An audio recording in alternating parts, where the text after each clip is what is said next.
Olá, tudo bem? Seja muito bem-vindo a mais um vídeo aqui no canal No Radar do Dinheiro. Hoje estamos com Renato Breia da Nord. Fala, mano, tudo bom? Robertinho é meu brother, aqui não tem formalidade. Não tem tudo formalidade. Para quem não sabe, a gente já trabalhou junto 2011, 12, 13, bem. 14, né? 14. É, por aí. É, foi isso. É isso aí, muito tempo já um do lado do outro, enfim, aí a gente tomou rumos diferentes. Mas eu trouxe ele hoje aqui porque é um dos principais nomes aí que a gente vê no mercado hoje falando de fundos de investimento, e eu fiz um vídeo recente e as pessoas com muita dúvida, né, sobre essa questão de fundos. Porque quando uma pessoa novato entra numa plataforma de investimento, como da Rico, da XP, por exemplo, ela vê ali que tem 200, 300, até 400 fundos de investimento, e principalmente se a gente for falar mais de fundos multimercados, né? Como é que a pessoa, que características que a pessoa deve procurar, como é que ela vai saber em qual que ela deve aplicar, enfim, é importante saber isso aí. Sim.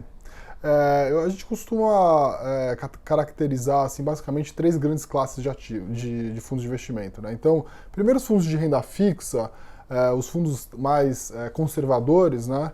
Eles têm uma classe que hoje é muito fácil de você identificar, que é o fundo de renda fixa Tesouro Selic Simples, que basicamente é um fundo que investe só em LFT, então ele tem risco zero. Então, quando ele olha esse tipo de fundo, ele tem que olhar basicamente taxa de administração. Depois você tem os fundos DI, dentro da mesma classe de renda fixa, né, que são fundos que vão ter, além das LFTs, né, os títulos do governo, eles ainda vão ter um pouquinho de crédito, principalmente dos grandes bancos ou grandes empresas, né, ou seja, não tem grande risco de crédito ali.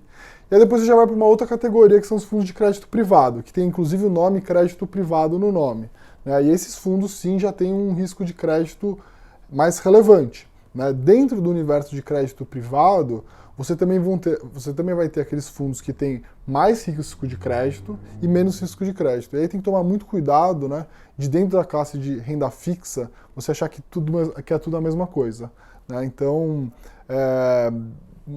olhando esses fundos de crédito, você consegue olhar na lâmina, no regulamento, quais são as regras de alocação desse fundo, por exemplo. Acho que é esse ponto que eu ia chegar, né? Chega uma pessoa nova, vê aquele monte de fundo na frente, não sabe como aplicar. É claro que ela pode entrar em contato com o assessor por telefone, Sim. ler, por exemplo, os seus relatórios que você escreve. Enfim, mas ela chegou, ela olhou aquilo lá, ela fala, putz, você está falando agora em lâmina, né? E na lâmina eu já mostrei em alguns outros vídeos que lá tem várias informações. Lá é o melhor lugar para a pessoa conhecer, ler um pouco mais, que não vai perder mais do que 10 minutos Sim. lendo uma lâmina também, né? Sim. Eu acho que hoje, né, com essa facilidade que a gente tem, você consegue, óbvio. A lâmina, ela foi feita para o investidor comum tentar observar as principais informações daquele produto, né? Mas eu acho que hoje a gente tem, além disso, tem uma grande vantagem. As assets estão com os sites delas mais bem preparados, então você olhando lá o gestor, você consegue ir no site dele saber exatamente o que ele faz, há quanto tempo ele gere fundos, qual a especialidade da casa.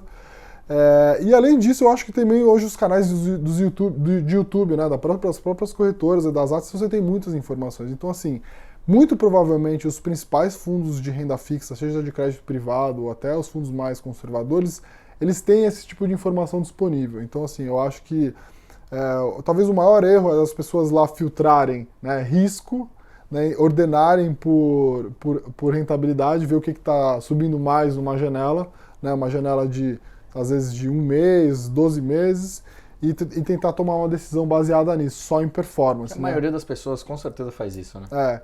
Então, assim, nessa classe de renda fixa especificamente, tentar entender que dentro da classe de renda fixa você tem diferenças no tipo de gestão, né? Então, por exemplo, um fundo de crédito privado que tem uma alocação muito grande em crédito, né, tem menos caixa, ele possivelmente vai ter uma liquidez, um prazo de resgate maior. Então é comum você ter fundos de renda fixa que tem liquidez em D1, mas também uns que têm liquidez em D30, D60, justamente porque a estratégia do fundo é de investir em ativos que vão trazer mais retorno, né, tem mais risco de crédito e precisam de um prazo de resgate um pouco mais alargado. Então acho que renda fixa é basicamente isso que as pessoas precisam se ater. Óbvio, taxa de administração sim é importante, né? Um fundo de crédito privado que vai ter bastante crédito privado, ele pode eventualmente cobrar 0,6, 0,7, mas um fundo que vai comprar só LFT, praticamente, o mais próximo de zero, melhor. E assim, esse é o fundo mais conservador, né? Então, eu acho que essa é um pouco a ideia a respeito dos fundos de renda fixa. Sobre os fundos do multimercado, eu acho que o universo aí é muito mais complexo, né? Então, nos fundos de multimercado, a gente tem, talvez a classe principal aí são os fundos multimercado macro, que são os fundos que operam vários mercados, né? Essencialmente ações, juros,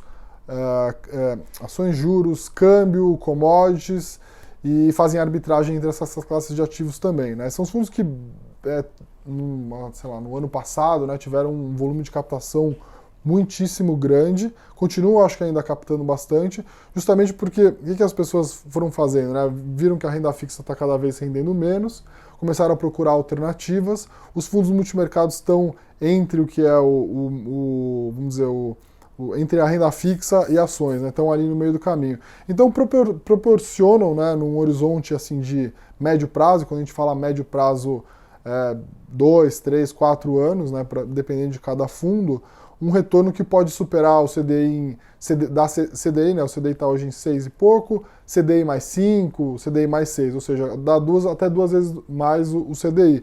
Só que é claro que você tem que também saber observar o que aquele fundo faz e qual que é a proposta daquele fundo em termos de retorno e volatilidade, né? Por exemplo, eu tenho um perfil arrojado. Eu sei os fundos que eu invisto, eu vou lá, eu leio a lâmina. Você vê que o histórico de performance dos fundos multimercados mais arrojados, eles inclusive podem dar cota negativa em alguns meses. Sim, é bem comum. Né? Como é que a pessoa identifica, por exemplo, o que ela vai pegar a lâmina e ela fala, putz, eu vou investir num fundo multimercado, o que eu vou olhar se eu sou um cara que tem um perfil conservador ou se eu tenho um perfil arrojado? Sim. Eu acho que, além de você olhar o fundo em si, eu acho que é importante ter uma ideia um pouco mais ampla de saber o quanto do teu dinheiro vai estar alocado em ativos de baixo risco e zero volatilidade. Então, né, começando do básico, você precisa aí definir quanto que você tem que ter de caixa, que é a tua reserva de emergência, depois quanto que você quer ter de pós-fixados, que é, vamos dizer assim, o colchão da tua carteira que não vai oscilar, e depois quanto que você está disposto a arriscar. Né? Vamos pensar que você tem 50% do teu dinheiro em renda fixa, 25% em multimercado e 25% em ações. Você tem que entender que para um fundo multimercado é normal um fundo passar por janelas de 3, 6 meses até negativo, né? Dependendo do fundo. Eu acho que o prazo ideal para você olhar esse tipo de investimento é acima de 3 anos. Quando a gente está falando de ações, acima de 5 anos. Né? Mas aí, voltando ao ponto sobre a característica do fundo multimercado, é muito comum as pessoas tomarem a decisão primeiro baseada na rentabilidade. Então, falar, olha, esse fundo aqui está na janela de 12, 24, 36 meses, dando uma rentabilidade muito boa. Eu não acho isso tão ruim, desde que ele faça a lição de casa depois. Né? Assim, você sabe responder quem que é o seu gestor? Né? Há quanto tempo ele está no mercado? Quais estratégias que ele opera? Né? Qual que foi o pior momento de um mês desse fundo? Né? Você estaria preparado para ver esse pior mês desse fundo multimercado acontecer de novo? Ou até o melhor?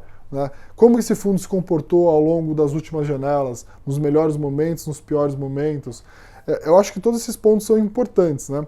Se você souber responder tudo isso, aí sim eu acho que a performance sim importa, né, em alguma maneira. Mas comprar... O fundo ele não tem personalidade própria, né? O fundo ele não é uma pessoa. Então, assim, você precisa entender que atrás daquele fundo tem uma equipe de gestão. Eu, particularmente, gosto de apostar em gestores que não são one-man show, que a gente fala. São gestores que estão fazendo isso há muito tempo, que trabalham com a mesma equipe há muito tempo, às vezes 5, 10 anos juntos fazendo gestão, têm experiência de 15, 20 anos de mercado. Então, eu prefiro apostar nesse tipo de gestor. Então, e aí, é claro, olhando produto a produto, você precisa entender que dentro dos fundos multimercados, você tem fundos que são mais voláteis, mais agressivos, que não tem free lunch, né? Assim, se o fundo eventualmente deu 200 ou 300% do CDI numa janela, não espere que esse fundo não tenha um comportamento também na mesma... a gente espera que ele ganhe mais do que perca, mas eventualmente um fundo desse pode cair. Outro lado, né? Então assim, não tem mágica, né? Então assim, é normal esperar que um fundo desse tenha mais volatilidade. Então assim, eu acho que hoje, né, até com a facilidade que a gente tem aí das redes sociais, a maior parte dos gestores estão no Twitter, estão nos podcasts, estão no YouTube. A pessoa, na verdade, ela tem que ir um pouco atrás também, com né? certeza. Não é simplesmente ficar sugando algum tipo de informação. É muito fácil você comprar o fundo, né, porque ele está indo bem, e depois você botar a culpa no gestor porque ele está indo mal, sendo que você nem sabia quem era o gestor. Comprar um fundo é você comprar a cabeça daquele gestor, né? Então, eu acho que é muito importante as pessoas fazerem a lição de casa.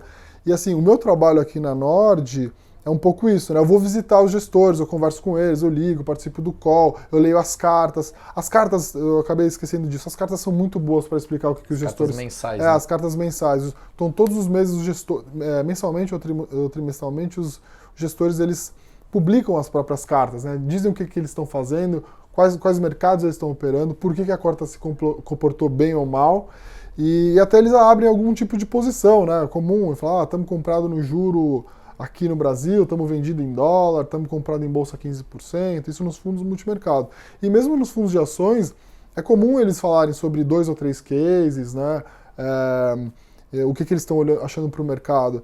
Então, até para o meu trabalho, que é ir visitar os gestores e recomendar os melhores fundos aqui para o pessoal que são os nossos assinantes na Nord, facilitou muito, porque eu muitas vezes consigo conhecer novos gestores que às vezes a gente não consegue aqui visitar todo mundo, porque eles já tem 3 ou 4 vídeos no YouTube, o próprio site deles é legal, tem muitos gestores que já estão no Instagram, as gestoras estão publicando as cartas no Instagram. Acho que hoje assim, tem muita facilidade de você saber o que você está comprando. Mas, de novo, acho que as pessoas têm que tomar muito cuidado em comprar cota, né?